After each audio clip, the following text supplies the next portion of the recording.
ఓం సాయిరామ్. ఆ సాయినాథుని ఆశీర్వాదంతో ప్రతి ఒక్కరూ కూడా ఆనందంగా, ఆరోగ్యంగా, అష్టైశ్వర్యాలతో ఉండాలని మనస్ఫూర్తిగా కోరుకుంటున్నానండి. అనంతకోటి బ్రహ్మాండ నాయక రాజాదిరాజా యోగిరాజా పరబ్రహ్మ శ్రీ సచ్చిదానంద సద్గురు సాయినాథ్ మహారాజుకి జై. ఈరోజు బాబాగారు మనకు సంబంధించిన సందేశం ఏంటి అంటే, తల్లి, ఈరోజు నీతో మాట్లాడడానికే వచ్చాను. నువ్వు ఖచ్చితంగా ఇవి విని తీరాలమ్మా. నీ యొక్క పూజలు, నీ యొక్క కన్నీరు, నీ ఆశలు ఏవీ వృధా కాదు. నువ్వు దిగులు చెందనవసరం లేదు. విను తల్లి, ఇది నీ కోసం నేను తెచ్చినటువంటి ఒక వాక్యం. ఈ వాక్యాన్ని నువ్వు తప్పకుండా విని తీరాలమ్మా. నీ కోసం వచ్చిన ఈ బాబా సందేశాన్ని నువ్వు తప్పకుండా విను. నీతో స్వయంగా ఈ సాయి మాట్లాడడానికే వచ్చానని నువ్వు అర్థం చేసుకో. ఎందుకంటే నేను షిరిడీలో కూర్చొని నీ ప్రార్థనలు వింటున్నానని అనుకుంటూ ఉన్నావు కదా. లేదు తల్లి, నేను నీ హృదయంలోనే ఉన్నాను, నీ మనసులోనే ఉన్నాను, నీ పక్కనే ఉన్నాను. నీ ప్రతి శ్వాసలో కూడా, నీ ప్రతి ఆలోచనలో కూడా నీ యొక్క బాబా, నీ ప్రతి కన్నీటి బొట్టులో కూడా నేను ఉన్నానమ్మా. చూడు తల్లి, నీ మనసులో నేను ఎప్పుడూ కూడా నీకున్న ఆందోళనలు వాటన్నిటినీ నాకు తెలుసు. నీ భయానికి కారణం ఏంటో తెలుసు. నీ భయం అనేది పక్కన పెట్టు. నీకు నీ సాయి అందిస్తున్న సందేశం విని మనస్ఫూర్తిగా ప్రశాంతంగా నిద్రించు. నేను నీకు దూరంగా ఉన్న దేవుణ్ణి కాదు తల్లి, నేను నీలో నివసించేటటువంటి ఒక శక్తిని. నేను ఎప్పుడూ కూడా ఈరోజు ఈ క్షణం నేను నీతో నేరుగా మాట్లాడబోతున్నాను. ఎందుకంటే ఇది కేవలం కథ కాదు, ఇది అక్షర సత్యం. ఇది ఈ సాయి సత్యవాకు, నా వాగ్దానం తల్లి. అందుకే ఇంత దూరం వినమని ప్రాధేయపడుతున్నాను. నీకు ఎప్పుడూ కూడా నేను చెప్పేది ఒక్కటే. నువ్వు ఎన్ని రాత్రులు నిద్ర లేకుండా గడిపావో ఈ సాయికి తెలుసు. ఎన్ని రోజులు నీ కన్నీళ్లు దాచుకొని బ్రతికావో కూడా ఈ సాయికి తెలుసు. బాబా, నాకు ఎప్పుడు బాబా విముక్తి ఈ యొక్క సమస్యల నుంచి అని నన్ను వేడుకున్నావు. నేను ఎంత ప్రార్థించినా సరే నా బాధ తీరడం లేదు అని ఈ సాయిని ఎప్పటికప్పుడు అడుగుతున్నావు కదా. నీకు నేను ఎంత భక్తితో చేసినా సరే నా జీవితంలో ఎందుకు నాకు ఈ కష్టాలు తగ్గడం లేదు తండ్రి అని నువ్వు పదే పదే మనసుని బాధ పెట్టుకుంటున్నావు కదమ్మా. చూడు తల్లి, నేను నీకు ఒక రహస్యాన్ని ఈరోజు తెలియపరుస్తాను. శ్రద్ధగా ఆలకించి విను. నీకు కష్టాలు రావడం నా నిర్లక్ష్యం కాదమ్మా. అది నా పరీక్షకు కూడా కాదు, అది నా శిక్షణ. నిన్ను నేను శిక్షణ చేస్తున్నాను. నీవు బలంగా మారడానికి నీ లోపల దాగి ఉన్న దైవత్వాన్ని, ఆ దైవత్వాన్ని కనుగొనడానికి నేను నీకు ఇస్తున్న అవకాశం. అవును తల్లి, బంగారాన్ని నిప్పులో వేస్తేనే కదా మెరుస్తుంది, అలాగే వజ్రాన్ని చెక్కితేనే కదా మెరుగుపడతారు తల్లి. అలాగే నీకు శిక్షణ ఇవ్వాలి. నువ్వు నా ప్రియమైన భక్తునివి. కష్టాల్లో ఉన్నప్పుడు, కష్టాలు పడినప్పుడు మాత్రమే అతడు తన నిజమైన శక్తిని తెలుసుకుంటారు. అందుకే నీకు ఇంత శిక్షణ ఇవ్వాల్సి వచ్చింది. ఇన్ని పరీక్షలు కూడా నీ జీవితం కోసమే. నీ కష్టాలు నీకు శిక్ష కాదు, అవి పరీక్ష. నీకు శక్తి, నీ శక్తిని బయటకు తీయడానికే నేను ఈరోజు 3 వాగ్దానాలతో నిన్ను చేరబోతున్నాను. వీటిని నీ మనసులో భద్రంగా నిలుపుకో, ఆలకించి మనసులో పెట్టుకో. ఇక ఆ వాగ్దానాలు ఏంటో నువ్వు వినాలి కదా. చూడమ్మా, మొదటిది, నేను నిన్ను ఎప్పుడూ కూడా ఒంటరిగా వదిలిపెట్టను. ఇది నువ్వు ఖచ్చితంగా నమ్మి తీరాలి. నీకు ఎంత చీకట్లో ఉన్నట్టు అనిపించినా సరే నేను నీ పక్కనే ఉంటాను తల్లి. నేను పక్కనే ఉంటానని నువ్వు ఖచ్చితంగా నమ్మాలి. నేనే నీ కన్నీళ్ళు లెక్కించేవాడిని, నేనే తల్లి నీ నొప్పి అనుభవించేవాడిని, నేనే నువ్వు బాధపడితే ఆ బాధను భరించేది, నేనే. నీవు ఒంటరివి కాదు, నేను నీతోనే ఉంటానని.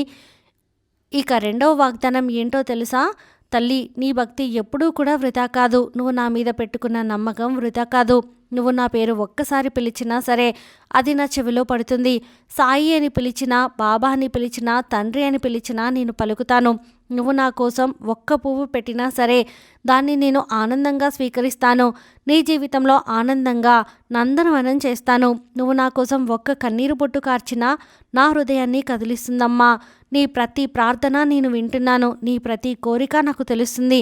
అన్నీ కూడా నెరవేర్చి పెడతాను. సరైన సమయంలో నీకు ఏది కావాలో సరైన రీతిలో నేను నీకు ప్రతిఫలాన్ని అందిస్తాను. ఇక మూడో వాగ్దానం, తల్లి నీ కష్టాలకు అంతం అనేది ఉంది. ఇది శాశ్వతం, ఎప్పటికీ కాదు అని తెలుసుకో.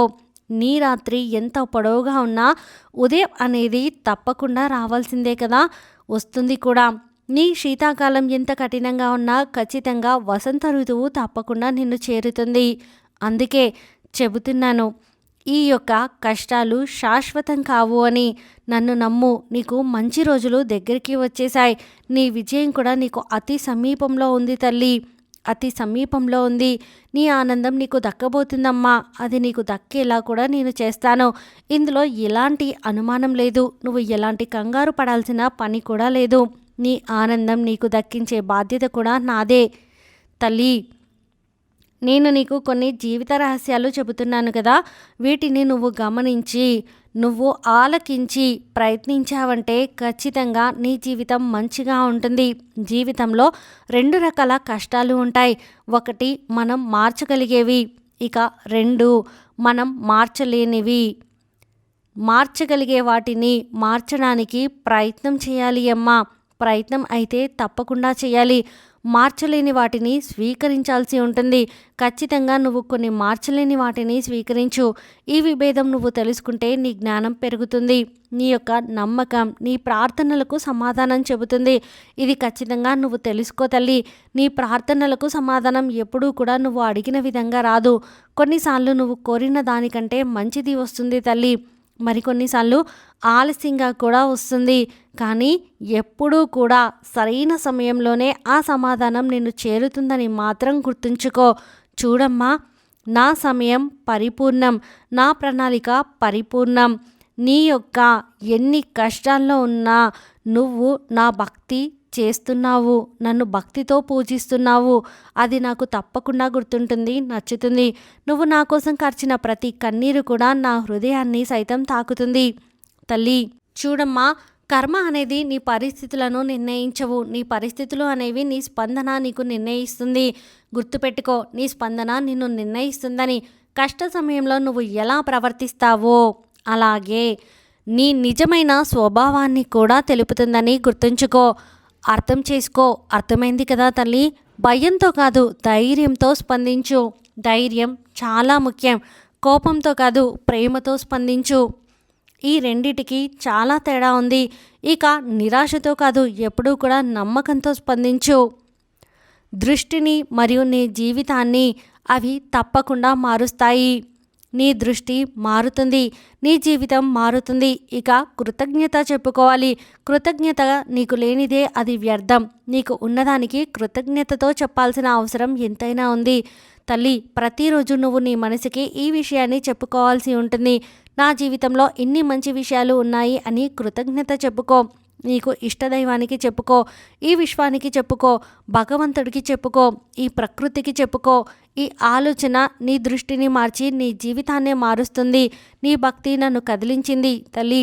నీ విశ్వాసం నన్ను చేరింది. నీ యొక్క నమ్మకం నా హృదయాన్ని తాకింది. అందుకే ఈరోజు ఈ సందేశం నీ వరకు చేర్చాను.